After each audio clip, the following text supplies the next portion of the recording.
Hey everyone, and welcome back for more D&D Horror Story cringe. In today's episode, we have a tale about a possible murder hobo in the making, a story about a DM that wants help with prep, and much more. So, without further ado, let's get right into the stories. Possible RPG horror story in the making. How do I prevent it? By Reddit user Tarudicus.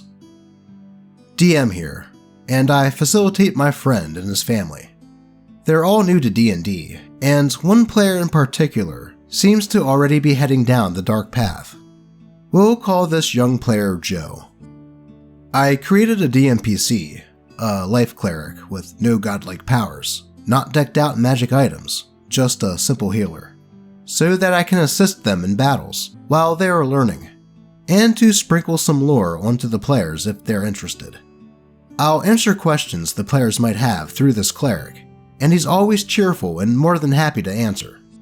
I am a firm believer that DMPCs should be less powerful than the player characters, both because it's their game, and I want them to feel that they are special in the world. That's why I gave my cleric very little offensive capabilities, and built him as purely supportive. Since this cleric's introduction, he's been nothing but friendly and supportive towards all the other player characters, and will always turn down his share of quest rewards or magic items so that the player characters come out with more. Here's where Joe comes in. The very first battle the cleric assisted in, Joe would mention how he hoped it would die so that he could get its armor.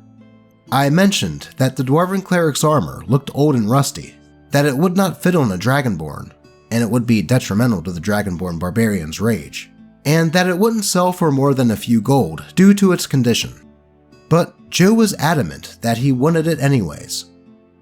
The cleric heals Joe while he takes a beating through levels 1 and 2, and when he's not healing, he's doing his best to damage enemies. Though due to some pretty bad dice rolls when attacking, the cleric looks to be martially inept.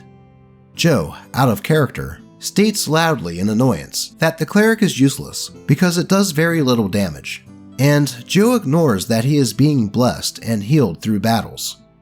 Joe then challenges the cleric to a duel. I state, in character, that as a life cleric, I take great pride in assisting these heroes on their noble quests in a supportive role, and am ill-suited to be in direct combat with such an intimidating barbarian as himself. Basically stroking his ego and trying to avoid PvP, though I think I might have a good chance with clever use of inflict wounds followed by sanctuary, waiting for rage to drop and then using another inflict wounds if necessary. He also loves to compare his damage to everyone else in the party and seems to have his own ranking system on who is valuable or useless.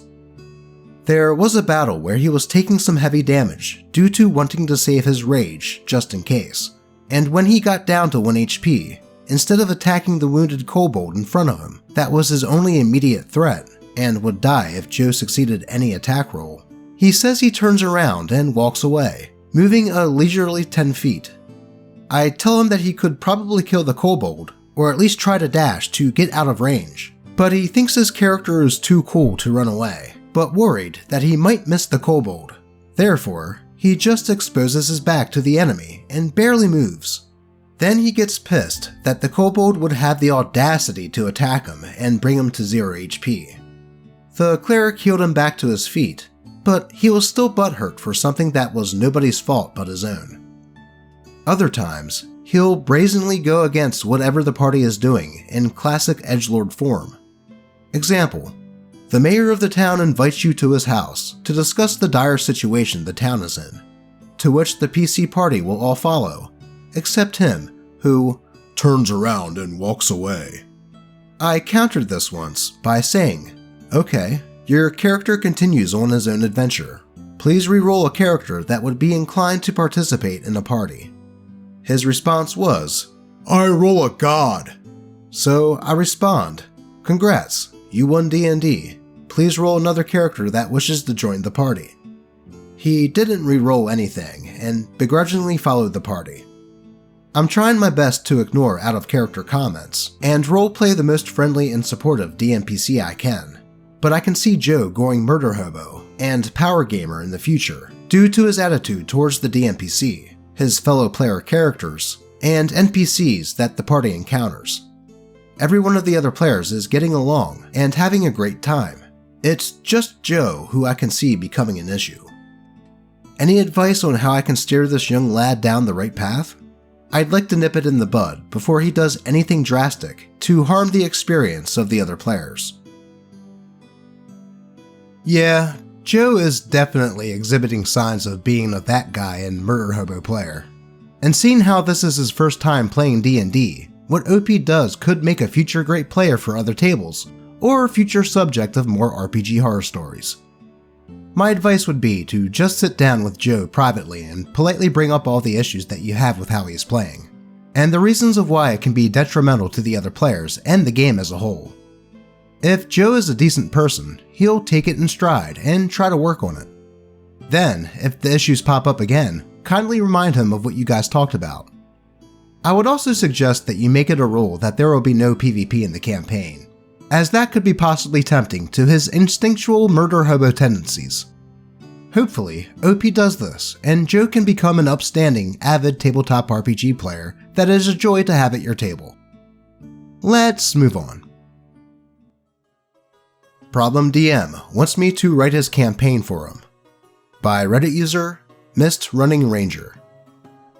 This was a few years ago, when I was still new to D&D, and still in my very first campaign. My DM says that he wants to train me on how to properly create my own D&D campaign. I accepted, and we met up on the weekend, and I sat down, eager to learn. He explains that we're going to work on the next arc of the campaign together, but assured me that he would keep some things hidden from me, and that he had faith that I would not metagame anything. That sounded fine to me, and I admit, I felt proud to be trusted to this degree. But that's when we started. He sat me down in front of his laptop and said, "Alright, you write the story, I'll do the combat encounters." What? I looked up at him confused. He responded with, "I wanted to have something to do with vampire clans, like the Underworld movie." I said, "I've never watched it," and he just put a hand on my shoulder and told me, "You'll figure it out." So I sat there, panicking. I didn't know any of the lore for vampires or the world, and I wasn't prepared to just create a campaign. I kept asking for advice on what to do, asking for what he wants from the game, but he kept insisting that I had it under control while he scribbled down fights. It ended with only about 3 pages done after multiple hours. He then expressed that he figured that I would have gotten more done, so I just apologized and left, and declined further offers to collaborate on the story. By the sounds of it, I think this DM just didn't want to do all the prep that being a DM requires, and wanted OP to share the load. But how is the DM expecting a person that is brand new to D&D, and possibly still trying to grasp all the stuff that is required from a player, to automatically grasp the details of being a DM, and with no direction at that? OP also later stated in the comments of the post that DM also wanted him to prep the loot. So yeah, I think that this is a case of a lazy DM that tried to take advantage of a new player to do some of his work for him. It's no surprise that OP also stated that the DM eventually gave up on that campaign and just ran a module. And before we get into the next one, I would like to ask that if you're enjoying the video, that you roll a crit on that like button and leave a comment, as it does a lot to help the channel grow. And Nipsey would also like to add something. Remember to subscribe. I really like subscribers. But with that said, let's get into it. My character gets killed because, by Reddit user SZ Romo. I'm slowly starting to believe that D&D just isn't for me. Like, seriously, 3 campaigns, 3 horror stories. How unlucky do you need to be? Anyway, let's talk about the game itself. First, the cast. Me, a Death Domain Cleric, Vengeance Paladin. Warlock, gay warlock with succubus patron. Kinda ironic, but it was a really funny character to play with, and I wanted to include him even if he's not relevant to the story. The rest of the party consisted of a rogue, bard, and another paladin. Now to the game. The first session started at the tavern when we were all supposed to meet our contractor. We got a job to kill a guy that was experimenting on the poor. Why didn't the city guards take care of him? Well, apparently, they didn't care as long as you weren't rich enough.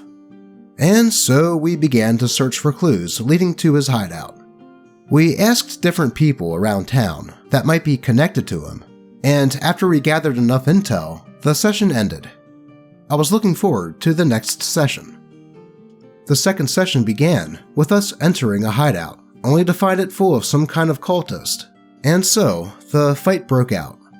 It was challenging, but we managed to achieve victory. After that, we ventured deeper only to find a ghoul waiting for us. I don't know monster ratings because I'm fairly new, but from what I know, we shouldn't be able to beat it as level 3 characters. So it was another fight. However, I had Chilling Touch, and the spell stuns the undead monsters until my next turn. So basically, I kept it unable to move, and we eventually beat it. The DM sounded a bit annoyed, but we proceeded on our quest. The session ended with us killing the target and going back to the city. Session 3. We were back in the main square, and the first thing we see is a terribly ill person basically dying. I didn't want to get involved as a true neutral, but the party insisted that I should try to help out that poor soul. So I went to him with the intention to heal him, but I turned him into an undead somehow. Panic broke out, and soon the guards showed up, and we were all imprisoned. My character got executed as soon as we arrived in the prison, but the other player characters weren't executed right away, because reasons I guess. They ended up getting saved by the half-elf master assassin DMPC, and the session ended there.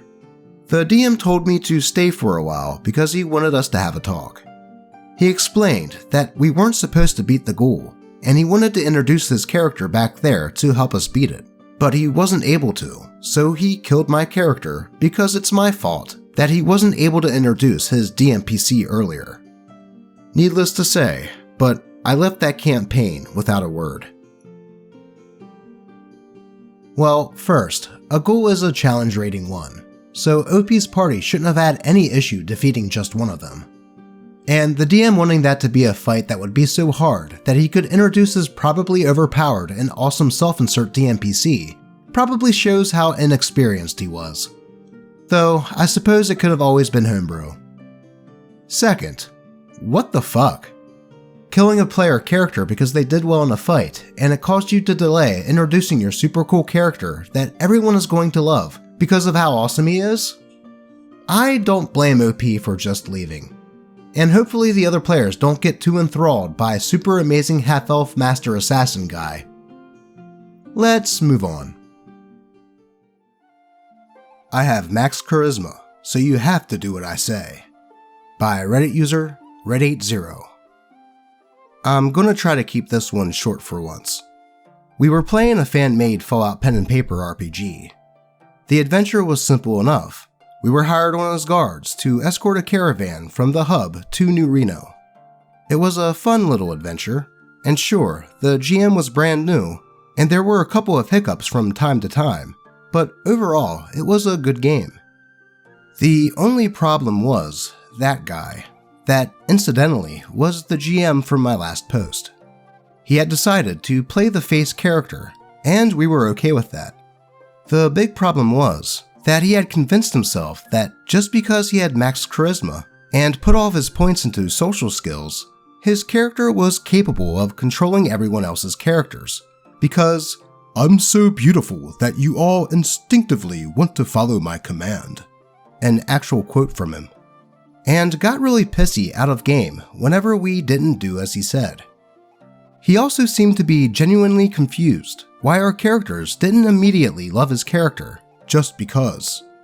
His character, within mere minutes of meeting the rest of the party, intentionally insulted each and every one of us to our faces, threatened to shoot the dick off of one of us for sleeping in, and genuinely acted like an insufferable prick that actively made the job so much harder for everyone else by acting like an asshole to every NPC we met. Also, he constantly stole things from the caravan we were supposed to guard, and tried to order the other PCs to give him their equipment, and when that failed, he tried to steal from them when they were asleep. Out of game, he was even worse. He constantly criticized the GM for being bad at his job, constantly tried to take over the job as GM to show you how it's done, and criticized other players as being bad role players, especially after we all made it clear that we don't give a shit about your stats, we control our characters, not you. After which, he wanted to make a new character because his build was no longer viable, and just overall acted like an asshole. We eventually got tired of him and his character, and threw him out of the game. His character ended up getting killed and dumped in the wasteland by our clients because they caught him stealing. Cue much rejoicing because the game became a lot more enjoyable without that guy and his character around. TLDR, that guy thought that having a 10 in charisma meant that he could control the other player characters, and got mad when we told him that it didn't work like that. Ah yes, another that guy that thinks high charisma equals mind control. It sounded like that guy just wanted to make that game his game and just boss all the other characters around. Though, I have some advice for that guy. It's called playing a single-player video game. Thankfully, the rest of the players didn't have to take his bullcrap and just nuked them from the party. You get it? Nuked? Because it's Fallout? Anyway, that's all we have time for today. As always, I appreciate all of you, and may all of your rolls be natural 20s. Until next time.